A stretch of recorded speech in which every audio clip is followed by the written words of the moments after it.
بغیر کسی توقف کے میں چاہوں گا کہ سلسلہ کلام کو وہیں سے متصل جوڑ کے گفتگو کیجیے گا اور بتائیے گا کہ ہم اس وقت قرآن مجید کے تمام مقامات کو زیر بحث لانے کے بعد ذخیرہ حدیث میں داخل ہو چکے تھے، متعدد احادیث زیر بحث آ چکی ہیں جن کے اندر کسی نہ کسی پہلو سے مذمت یا کوئی تنبیہ ہے۔ ایک ایک چیز کو ہم ایکسپلین کر رہے ہیں۔ جاننا چاہتا ہوں کہ جو روایات ہم نے پڑھ لیں ان میں تو جو چیزیں تھیں، مباحث تھی، قارئین پہ واضح ہوئیں، آگے ذخیرہ حدیث کیا کہہ رہا ہے، ایک ایک روایت چاہتا ہوں اس پر گفتگو کریں۔ اور کہا یہ جاتا ہے کہ خود رسول اللہ صلی اللہ علیہ وسلم کی نسبت سے بعض ایسی روایتیں ہیں جن میں یہ الفاظ آگے ہیں کہ لوگ ان معازف کو، موسیقی کے آلات کو حلال کر لیں گے۔ جب حلال کر لیں گے تو اس کا مطلب یہ ہے کہ یہ حرام تھے۔ علماء کا استدلال ہے، روایات کیا کہتی ہیں؟ اس سے پہلے کہ میں آپ کے سامنے اگلی روایت پیش کروں، چند تمہیدی چیزیں۔ ایک تو یہ سمجھ لیجئے کہ ہم جب یہ کہتے ہیں کہ موسیقی اصلاً بالکل جائز ہے، تمام فنون لطیفہ اصلاً بالکل جائز ہیں، یہ ان کا استعمال ہے، تو اب استعمال ہے، یہ بات ہم نے اجمال کے ساتھ تو کہہ دی۔ اس وقت جو ان کے استعمالات ہم دیکھ رہے ہیں ان کی کیا نوعیت ہے؟ یعنی ایسا تو نہیں ہے نا کہ ہم یہ بات مجرد کہیں بیٹھ کے کر رہے ہیں، کسی خلا میں یہ چیز موضوع بحث ہے،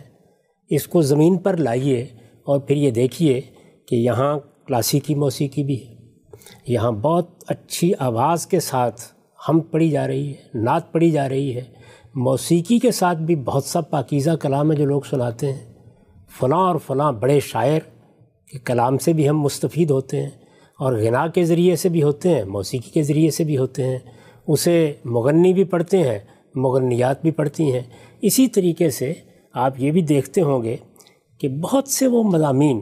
جو محبت کے مضامین ہیں، ہماری شاعری میں بھی ہیں، ہمارے ادب میں بھی ہیں، وہ آپ کو گلستان سعدی میں بھی ملیں گے، وہ آپ کو بوستان میں بھی ملیں گے، وہ آپ کو رومی کی مثنوی میں بھی ملیں گے، وہ آپ کو عطار اور ثنائی کے ہاں بھی ملیں گے، وہ آپ کو حافظ اور صائب کے ہاں بھی ملیں گے۔ اس طرح کے مضامین بھی لوگ پڑھتے ہیں۔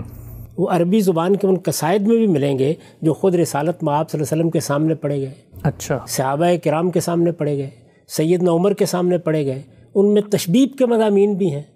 وہ ساری چیزیں بھی عام حالات میں پڑھی جاتی ہیں،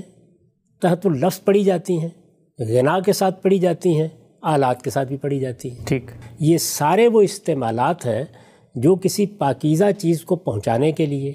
صاف ستھرا کلام آپ کو سنانے کے لیے، یا محض تفریح کے لیے، یا محبت کے وہ مضامین جو ہمیشہ سے انسان کی دلچسپی کا باعث رہے ہیں، ان کو بیان کرنے کے لیے استعمال کیے جا رہے ہیں۔ یہ تمام استعمالات بالکل جائز استعمالات ہیں، لیکن وہ موسیقی جس کے ساتھ دسیوں لغویات وابستہ ہو جاتی ہیں، ولگیرٹی وابستہ ہو جاتی ہے، فواحش کی ترغیب وابستہ ہو جاتی ہے، شرک اور بدعت اور اس طرح کے مضامین خود اس کلام میں داخل ہو جاتے ہیں، قوالیوں میں داخل ہو جاتے ہیں، اسی طرح کی چیزیں فلمی گیتوں میں آپ کے سامنے آتی ہیں، آپ کے نائٹ کلبوں میں جس طرح کی موسیقی پیش کی جاتی ہے، اس وقت جس طرح کی فلمیں بنتی ہیں اور اس میں محض غزل ہی تو نہیں گائی جاتی، غالبی تو نہیں پڑھا جاتا، حافظی کو تو نہیں سنایا جاتا، آپ جانتے ہیں کہ اس کے ساتھ کس طرح جسموں کی نمائش بھی ہوتی ہے اور کس طرح فواحش کی ترغیب بھی ہوتی ہے۔ یہ ساری چیزیں جتنی ہیں، کیا ہمارے اس بیان کے نتیجے میں یہ سب بھی جائز ہو گئی؟ نہیں، یعنی آپ کہیں گے نا کہ جو گفتگو ہو رہی ہے، جس موضوع پر بات ہو رہی ہے، وہ اصل فن ہے، اور اس فن کو جب آپ استعمال کرتے ہیں، یعنی دیکھیے نا، ایک شخص کو اللہ تعالیٰ نے موزوں طبیعت دی ہے، ایک شخص کو اللہ تعالیٰ نے منہ قلم سے نقوش بنانے کی صلاحیت دی ہے، ایک شخص کو اللہ تعالیٰ نے قلم کو اس طرح استعمال کرنے کی صلاحیت دی ہے کہ اس سے خطاطی کے بہترین نمونے سامنے آ جاتے ہیں۔ یہ اپنی ذات میں فنون ہے، یہی صورتحال اداکاری کی ہے۔ یعنی یہ جتنے فنون ہیں، اب آپ جب ان کے استعمال کی طرف آتے ہیں تو میں نے یہ عرض کیا تھا کہ ہم یہ دیکھتے ہیں کہ لوگ اس معاملے میں احتیاط نہیں کرتے، اور پھر ان حدود میں بھی داخل ہو جاتے ہیں جن میں کسی بندہ مومن کو نہیں داخل ہونا چاہیے۔ موسیقی کی وہ قسمیں بھی رواج پا جاتی ہیں جن کو ہم اس وقت دیکھ رہے ہیں اور کسی مہذب مجلس میں بیٹھ کر نہ سن سکتے ہیں نہ دیکھ سکتے ہیں۔ ٹھیک، یہ ساری بات سامنے رکھتے ہوئے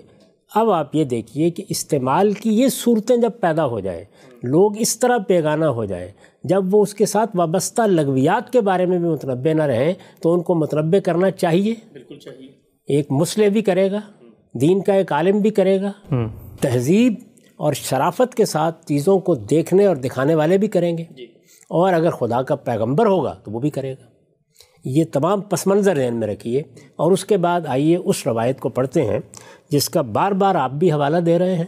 اور جو اس باب میں بہت کچھ بنائے استدلال بنتی رہی ہے۔ جی میں اب وہ روایت آپ کے سامنے رکھ دیتا ہوں۔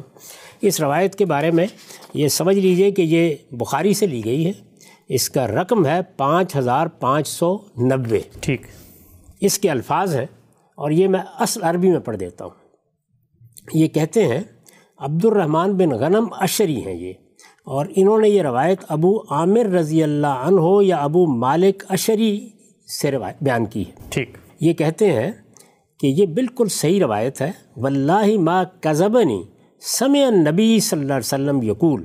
اور بخدا انہوں نے مجھ سے جھوٹ نہیں بولا کہ انہوں نے نبی صلی اللہ علیہ وسلم کو سنا کہ آپ نے فرمایا،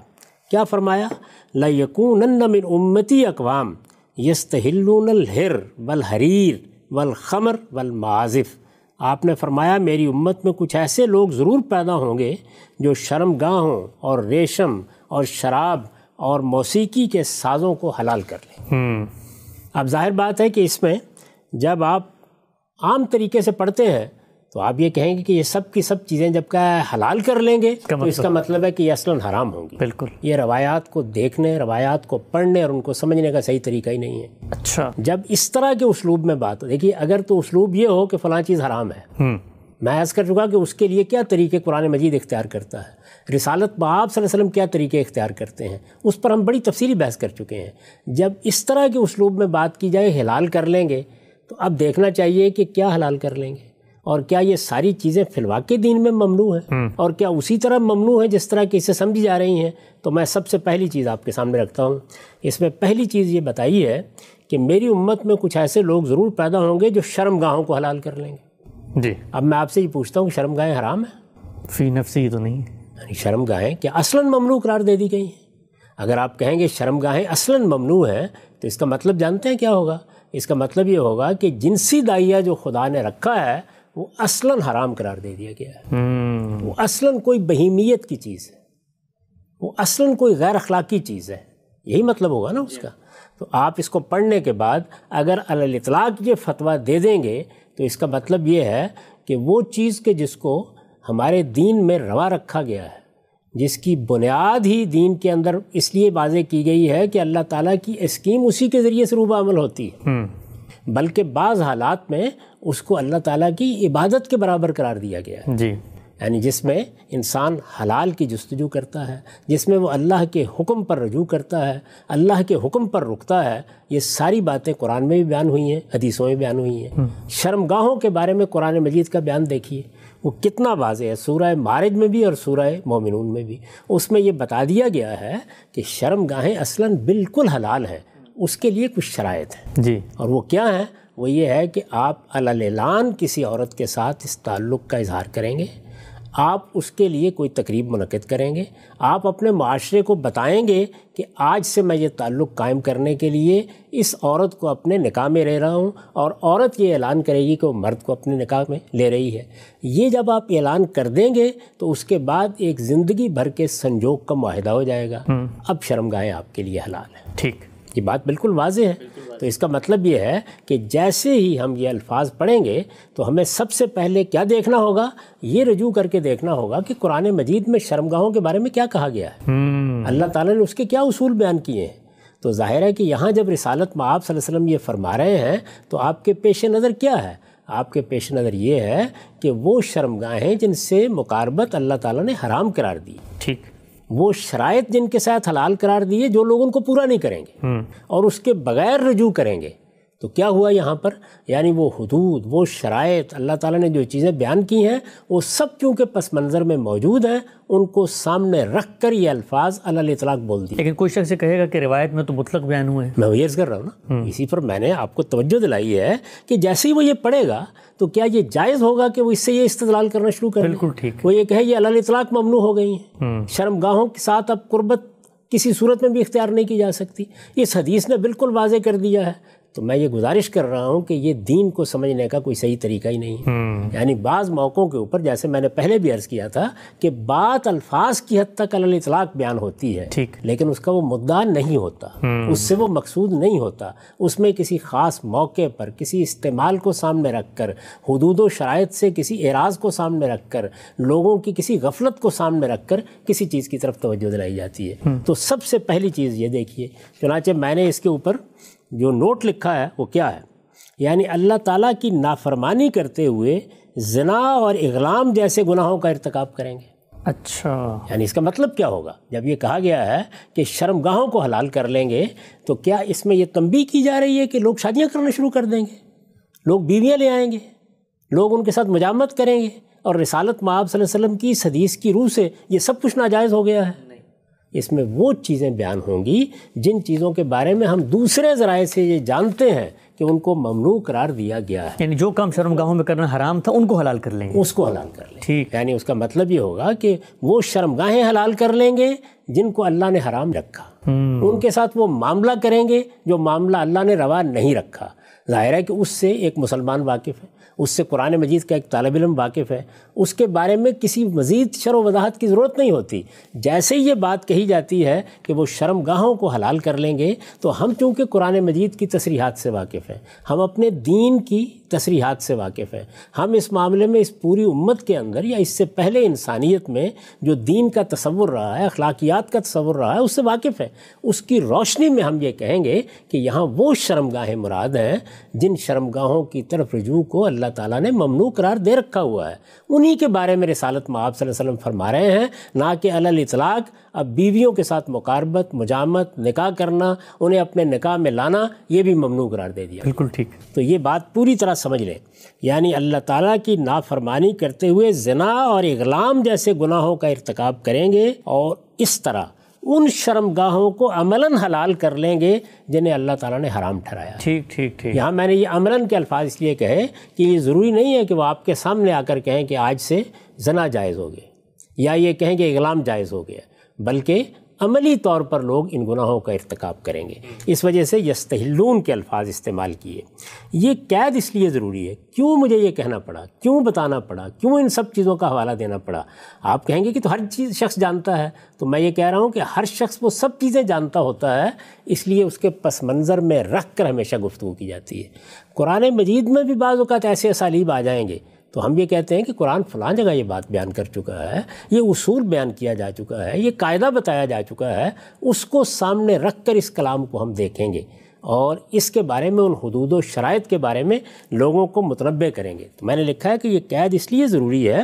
کہ تمام شرمگاہیں حرام نہیں ہیں، یعنی شرمگاہیں اصلاً ممنوع نہیں ہیں، شرمگاہیں اصلاً حرام نہیں ہیں، بلکہ اللہ تعالیٰ نے کچھ حدود و شرائط مقرر کر دیے ہیں جن کے بعد وہ حلال ہوتی ہیں۔ ہر مسلمان جانتا ہے کہ بیویوں کی شرمگاہیں خدا کے دین میں کبھی حرام نہیں قرار دی گئیں، وہ ہمیشہ حلال رہی ہیں اور حلال ہی رہیں گی۔ یہ پہلی بات جانیے۔ اب اس کے بعد دوسری پر آئیے۔ اس کے بعد یہ کہا کہ ریشم، یعنی ریشم کو حلال کر لیں گے۔ جی، سب سے پہلے تو میں عرض کر دوں کہ ہمارے ہاں چونکہ وہ لوگ بھی سننے والے ہیں کہ جو دور جدید میں چیزوں کو دیکھ رہے ہیں کہ یہ ریشم کیوں ممنوع ہے، ہم یہ جانتے ہیں نا کہ اللہ تعالیٰ نے کچھ بنیادیں واضح کی ہیں، ان بنیادوں کو ہم اس سے پہلے بڑی وضاحت کے ساتھ بیان کر چکے ہیں۔ میں نے کہا ہے وہ اصول خمسہ ہیں، تو ہم نے اس میں یہ بتایا کہ بغی بغیر الحق یہ اللہ کے ہاں ممنوع ہے، یہ 5 چیزوں میں شامل ہے، یعنی انسان کی شخصیت کے خلاف، اس کی جان کے خلاف، اس کی آبرو کے خلاف، اس کے مال کے خلاف آپ اقدام کرتے ہیں۔ اس اقدام کی ابتدا کہاں سے ہوتی ہے؟ تکبر سے، اچھا، بڑائی سے، دوسرے کی تحقیر سے۔ یہ آپ کے باطن کی حیثیت ہے، اس لیے تکبر کو ممنوع قرار دیا گیا ہے۔ متکبرانہ وضاقتہ قرآن مجید میں زیر بحث آ گئی، چلنے کا طریقہ، بات کرنے کا طریقہ، لباس پہننے کا طریقہ قرآن مجید میں زیر بحث آیا ہے۔ رسالت مآب صلی اللہ علیہ وسلم بھی اس کو زیر بحث لائے ہیں۔ تو ریشم اگر مرد پہنے، رسالت مآب صلی اللہ علیہ وسلم کے زمانے کی بات کر رہا ہوں، ریشم پہنے، سونا پہنے، ہاتھوں میں کنگن پہنے، تو یہ متکبرین کا لباس سمجھا جاتا تھا۔ رسول اللہ صلی اللہ علیہ وسلم نے اس کو ممنوع قرار دیا، لیکن کیا عورتوں کے لیے بھی ممنوع قرار دے دیا تھا؟ نہیں۔ کیا یہ علی الاطلاق ممنوع تھا؟ نہیں۔ یعنی پہلی بات یہ کہ اس کی جو علت ہے، حکم جس چیز پر مبنی ہے وہ کیا ہے؟ متکبرانہ لباس، متکبرانہ وضع قطع، متکبرانہ اسالیب حیات، یعنی یہ چیزیں ہیں نا، ان کو خود قرآن مجید نے ممنوع قرار دے دیا۔ اب ظاہر ہے کہ اس کے اطلاقی پہلو ہوں گے جو رسالت مآب صلی اللہ علیہ وسلم کے زمانے میں زیر بحث آئیں گے۔ یہ آپ جانتے ہیں کہ اس بال ازار کی بحث بھی یہیں سے پیدا ہوتی ہے، اسی طرح مونچھوں کو پست رکھنے کی بحث بھی یہیں سے پیدا ہوتی ہے۔ تو متکبرانہ وضع قطع کے جتنے بھی پہلو ہو سکتے ہیں وہ اگر اطلاقی طور پر زیر بحث آئیں گے تو اسی اسلوب میں زیر بحث آ جائیں گے۔ لیکن ہم یہ جانتے ہیں کہ اس وقت بھی عورتوں کے لیے یہ کوئی چند نہیں ہے، 2 نہیں ہے، 10 نہیں ہے، یوں نہیں ہے کہ اندھوں کے لیے، یوں نہیں ہے کہ بہروں کے لیے، یعنی یہ دنیا کی آدھی آبادی ہے، ان کے لیے جائز ہے، ان کے لیے یہ بالکل جائز ہے۔ کیوں جائز ہے؟ اس لیے کہ جب عورتیں یہ لباس پہنتی تھیں، ریشم پہنتی تھیں یا آج اس طرح کوئی لباس پہنتی ہیں، تو ان کے لیے یہ متکبرانہ وضع نہیں ہوتی، ان کے لیے یہ زیب و زینت کی چیز بن جاتی ہے۔ بالکل ٹھیک۔ یہ وہ جگہ ہے جہاں سے دین کی باتوں کو سمجھنا چاہیے ان کے اندر اتر کر۔ تو اب جب رسالت مآب صلی اللہ علیہ وسلم نے یہ فرمایا کہ ریشم کو حلال کر لیں گے، ایک شخص اس روایت کو پڑھتا ہے اور پڑھنے کے بعد گھر میں جاتا ہے اور یہ کہتا ہے کہ میں نے آج یہ روایت پڑھی ہے اور یہ روایت فلاں اور فلاں صحابی سے آئی ہے اور یہ بخاری میں نقل ہوئی ہے، لہذا بی بی سب سے پہلے تو ریشم کے تمام کپڑے نکالو اور ان کو جلا دو۔ یہ کام تو خود رسول اللہ نے نہیں کیا۔ وہ خاتون کیا کہیں گی جواب میں؟ اگر وہ دین سے واقف ہیں تو وہ یہ کہیں گی کہ یہ کیا نئی بات تم سنا رہے ہو۔ اب وہ یہ کہتا ہے کہ یہ دیکھیے میں نے یہ روایت پڑھی ہے، اس روایت میں تو علی الاطلاق ریشم کا ذکر ہو گیا ہے، اس میں تو یہ نہیں بیان کیا گیا کہ یہ صرف مردوں کے لیے بات ہو رہی ہے۔ تو اسے توجہ دلائی جائے گی کہ یہ دین کو سمجھنے کا طریقہ نہیں ہے۔ یہاں رسالت مآب صلی اللہ علیہ وسلم بعد کے زمانوں میں لوگوں کے ایک رویے پر تنبیہ کر رہے ہیں، حلتیں حرمتیں نہیں بیان کر رہے اس موقع کے اوپر، یعنی یہ توجہ دلا رہے ہیں کہ میرے بعد میری امت کے لوگ ان چیزوں کے بارے میں ایسے بے پرواہ ہو جائیں گے کہ جو ان کے حدود ہیں، جو ان کے شرائط ہیں، جن چیزوں کو ان میں ملحوظ رکھنا چاہیے ان کا خیال نہیں رکھیں گے۔ ٹھیک، یہ بیان کیا۔ اس کے بعد اب دیکھیے میں نے اس پر کیا لکھا ہے، میں نے لکھا ہے یعنی دیکھیے نا، اوپر بیان ہوا ریشم کو حلال کر لیں گے، کوئی شرط نہیں، کوئی قید نہیں، کوئی وضاحت نہیں، یہ تصریح نہیں ہے کہ عورتوں کے لیے یا مردوں کے لیے یا کس صورت میں، یعنی جب وہ کسی معاشرے میں مترفین کا لباس سمجھا جاتا ہو، مترفین متکبرین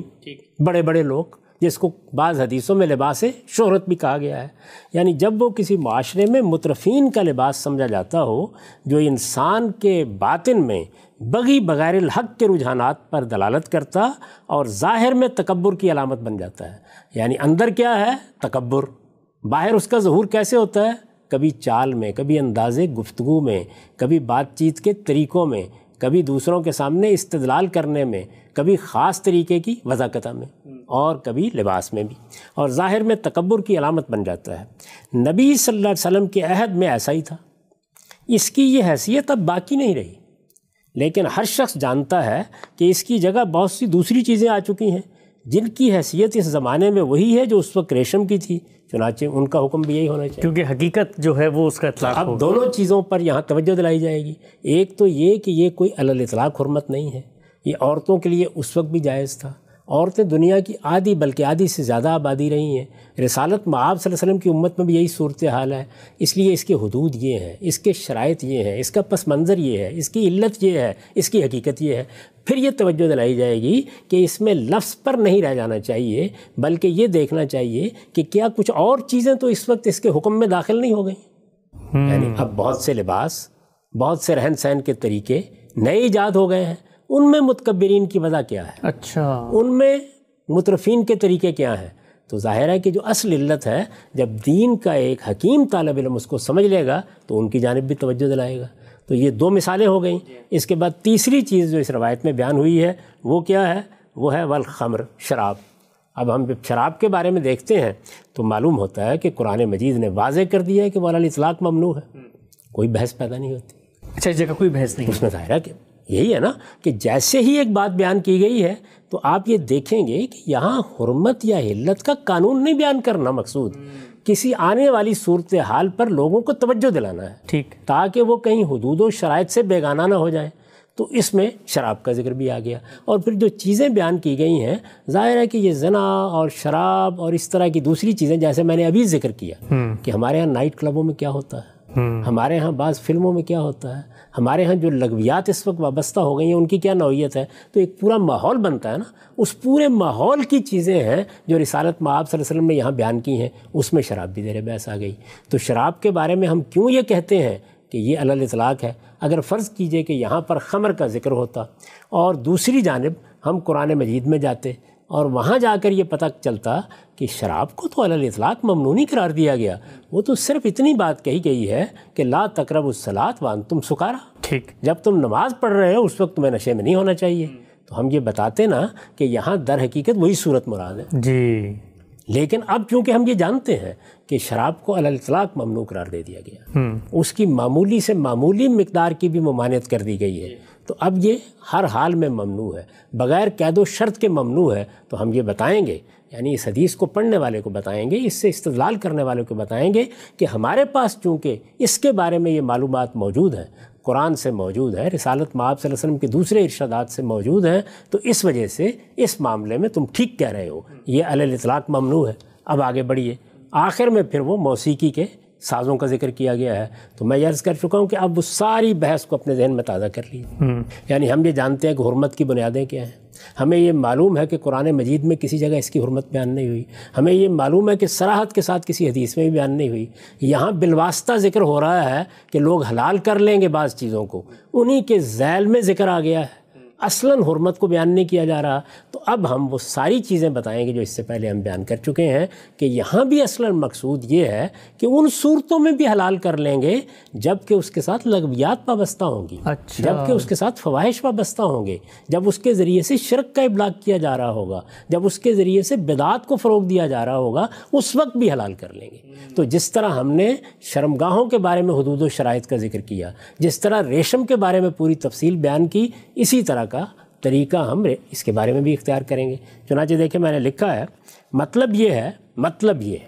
کہ اس صورت میں بھی حلال کر لیں گے، یعنی کس کو؟ موسیقی کے سازوں کو، غنا کو۔ مطلب یہ ہے کہ اس صورت میں بھی حلال کر لیں گے جب وہ مشرکانہ تصورات و عقائد اور فواحش کی ترغیب کے لیے استعمال کیے جا رہے ہیں۔ اچھا۔ تو کیا یہ واقعہ نہیں ہے کہ اس وقت بہت بڑے پیمانے پر یہ استعمال ہوتا ہے؟ کیا یہ واقعہ نہیں ہے کہ انہی کے ذریعے سے یہ بہت سی چیزیں لوگوں کے دل و دماغ میں راسخ کر دی جاتی ہیں؟ کیا یہ واقعہ نہیں ہے کہ اسی کے نتیجے میں لوگوں کے اندر جنسی ترغیبات پیدا کی جاتی ہیں؟ یہ سارے استعمالات ہم جانتے ہیں۔ تو جب ہم گفتگو کر رہے ہیں تو ہم بار بار اس لیے یہ کہہ رہے ہیں کہ یہ ان کا استعمال ہے جو زیر بحث آئے گا۔ تو وہ استعمال کی صورتیں ہیں جن کو دائیں بھی دیکھیں گے، بائیں بھی دیکھیں گے، حال میں بھی دیکھیں گے، مستقبل میں بھی دیکھیں گے اور توجہ دلائیں گے۔ مطلب یہ ہے کہ اس صورت میں بھی حلال کر لیں گے جب وہ مشرکانہ تصورات و عقائد اور فواحش کی ترغیب کے لیے استعمال کیے جا رہے ہوں، جس طرح کہ ہمارے اس زمانے کے زیادہ تر، یہ دیکھیے زیادہ تر، جس طرح کہ ہمارے اس زمانے کے زیادہ تر فلمی گیتوں اور نعتوں اور قوالیوں میں بغیر کسی تردد کے استعمال کیے جا رہے ہیں۔ آپ نے بھی اطلاق کر کے بتا دیا۔ اطلاق کر کے بتا دیا، یعنی آپ فواحش کی ترغیب کی مثالیں بھی دیکھ سکتے ہیں، آپ مشرکانہ عقائد کی ترغیب کی مثالیں بھی دیکھ سکتے ہیں، آپ بدعات کی ترغیب کی مثالیں بھی دیکھ سکتے ہیں، اور یہ نعت کے نام سے جو چیزیں پڑھی جا رہی ہیں ان میں بھی دکھائی جا سکتی ہیں، قوالیوں کے نام سے جو چیزیں پیش کی جا رہی ہیں ان میں بھی دکھائی جا سکتی ہیں، اور یہ گیتوں میں بھی اور شاعری میں بھی دکھائی جا سکتی ہیں، بلکہ بہت تاثیر کے ساتھ، بہت مؤثر طریقے سے یہ ساری چیزیں شعراء نے لوگوں تک پہنچائی ہیں، بنیادی تصورات کو راسخ کیے، دین کے حقیقی تصورات لوگوں کی نگاہوں سے پوشیدہ ہو گئے ہیں۔ یعنی اس فن کو اس طرح استعمال کیا گیا ہے، لیکن یہ ہوگا اس کا استعمال ہی زیر بحث ہے، اور اس استعمال کو سامنے رکھ کر رسول اللہ صلی اللہ علیہ وسلم فرما رہے ہیں، میں نے یہ لکھا ہے کہ یہ شرط اس لیے ضروری ہے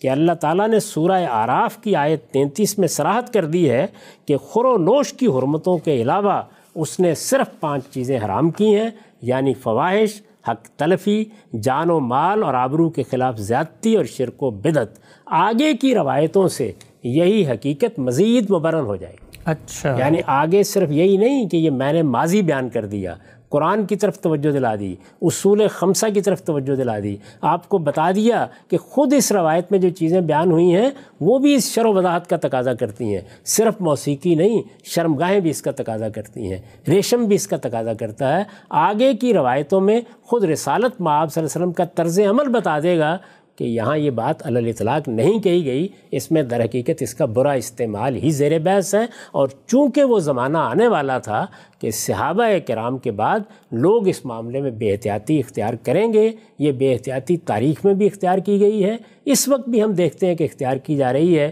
تو اگر رسالت مآب صلی اللہ علیہ وسلم نے ان سب چیزوں کے بارے میں متنبہ فرمایا تو یہ بالکل صحیح فرمایا۔ اس لیے روایت پر کوئی اعتراض نہیں ہے، اصل چیز یہ ہے روایت کو کہاں رکھنا ہے، اس کو کس طرح سمجھنا ہے، اس کو لوگوں تک کیسے پہنچانا ہے۔ اس طرح کے اسلوب میں پھر عرض کروں کہ حرمتیں نہیں بیان ہوتی، ایسے موقعوں کے اوپر پہلے سے موجود کچھ چیزیں ہوتی ہیں جن کو اللہ تعالیٰ نے بعض حدود و شرائط کے ساتھ اور بعض جگہ علی الاطلاق ممنوع قرار دیا ہوتا ہے، ان کے کسی استعمال کو یا ان کے بارے میں کسی غفلت کو سامنے رکھ کے یہ یستحلون کے الفاظ استعمال کیے جاتے ہیں۔ ہم سے جو بات آپ نے آخر میں فرمائی کہ خود رسالت مآب صلی اللہ علیہ وسلم سے منسوب ایسی روایات ہیں جن میں یہ جو اس کے استعمالات ہیں، یہ جو حدود و شرائط آپ نے گفتگو میں بیان کیے، وہ خود اطلاق کر کے رسالت مآب صلی اللہ علیہ وسلم کے اسوے میں، آپ کی سیرت میں، آپ کے قول میں بھی سامنے آ رہے ہیں۔ میں چاہتا ہوں بحث کو فوراً اب آگے بڑھا کے میں ہر آدمی یہ پوچھنا چاہے گا کہ پھر رسالت مآب صلی اللہ علیہ وسلم نے اگر یہی استعمالات تھے تو یہاں پر تو ایک مذمت آئی ہے، منفی پہلو سے بات ہوئی ہے کہ غلط استعمال ہوگا، تو کیا باقی روایتوں میں یہ جو اچھے استعمالات ہوتے ہیں ان کی رعایت سے بھی کوئی چیز فرمائی ہے کیا؟ میں وہی عرض کر رہا ہوں، میں پہلے بتا چکا، یہ روایتیں جب ہم نے پڑھنا شروع کی تو میں نے اس وقت یہ عرض کیا تھا کہ مذمت کے مضامین بھی ہوں گے، ترغیب کے مضامین بھی ہوں گے، تحسین کے مضامین بھی ہوں گے، اباحت کے موضوعات بھی ہوں گے، یہ سب چیزیں ہوں گی، اس لیے کہ وہی بات ہے جو میں عرض کر رہا ہوں کہ علی الاطلاق ان میں سے کوئی چیز ممنوع نہیں ہے۔ موسیقی ممنوع نہیں ہے، تصویر کشی ممنوع نہیں ہے، اداکاری ممنوع نہیں ہے، شاعری ممنوع نہیں ہے، کوئی چیز بھی ممنوع نہیں ہے جن کو ہم فنون لطیفہ سے تعبیر کرتے ہیں، یہ ان کے استعمالات ہیں۔ اور کسی چیز کے استعمالات اگر بہت زیادہ غلط ہو جائیں، بہت زیادہ حدود سے متجاوز ہو جائیں تو بعض اوقات اسی طرح تعمیم کے